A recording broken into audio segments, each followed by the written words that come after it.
24 бөлүм 5 күндөн кийин башкы ыйык кызмат кылуучу Ханания аксакалдарды жана Тертул деген жактоочун алып башкаруучуга келди.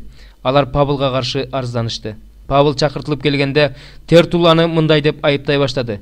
Улуу урматтуу Феликс, ушул өлкөдөгү тынчтык үчүн жана өзүңдүн камкордугуң менен ушул эл жакшы жашап жаткандыгы үчүн биз сага милдеттүү экенибизди ар убакта, бардык жерде ыраазычылык менен мойнубузга алабыз. Сени көпкө кармабайлы, өзүңө мүнөздүү болгон ырайымдуулугуң менен бизге бир аз кулак салып коюңду өтүнөм. Биз бул адамды коомдун тынчын алуучу, бүт дүйнө жүзүндө жашаган жүйүттөр арасында козголоң чыгаруучу жана назареттик жалган окутуунун өкүлү деп таптык. Ал ибадаткананы булгаганга да аракет кылды. Биз аны кармап алып өзүбүздүн мыйзамыбыз боюнча соттогон жатканбыз. Бирок миңбашы Луси келип, аны биздин колубуздан күч менен тартып алып сага жиберди. Анын айыптоочулары бизди да сага барууга буйруду. Аны айыптап жатканыбыздын себебин өзүнөн сурап бил. Жүйүттөр дагы кошулуп, ал жөнүндө айтылган сөздөрдүн баарын туура деп ырасташты. Башкаруучу кол менен белги бергенде Павыл мындай деп сүйлөй баштады. Сенин бул элге көп жылдан бери сот жүргүзүп келе жаткандыгыңды билгендигимден улам, мен өз ишимди эркин коргой аламын.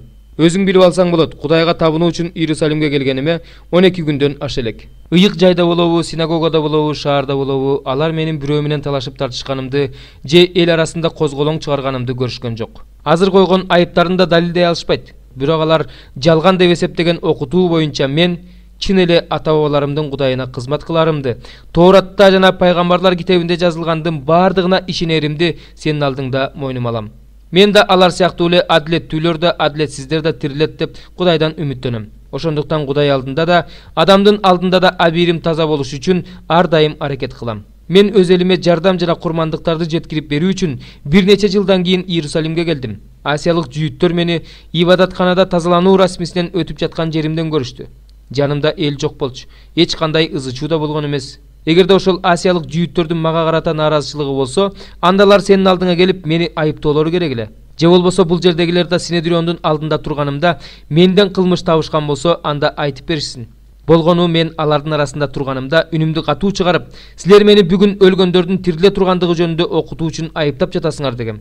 Муну укканда бул окутуу жөнүндө толук маалыматы бар Феликс аларга мен силердин ишиңерди миңбашы Луси келгенде териштирем деп тергөө ишин кийинкиге калтырды. Жүз башыга болсо Павылды камакка алууну, бирок кысымга албоону жана жакындарынын эч биринин ага кам көрүп туруусуна же келүүсүнө тыюу салбоону буйрук кылды. Бир нече күндөн кийин Феликс өзүнүн жүйүт аялы Друзила менен келди да Павылды чакыртып алып, Машаяк Исага болгон ишеним тууралуу укту. Павыл адилеттик, өзүн өзү тыюу жана келечектеги сот тууралуу айта баштаганда Феликсти коркунуч басты. Ошондуктан ал азыр бара бер, убакыт болгондо өзүм чакыртып алам деди. Ошол эле учурда Феликс Павылдан бошонуш үчүн акча берет деп үмүттөнгөндүктөн аны тез-тез чакыртып алып сүйлөшүп турду. 2 жылдан кийин Феликстин ордуна Поркий Фест келди. Жүйүттөргө жаккысы келген Феликс Павылды түрмөдө калтырды.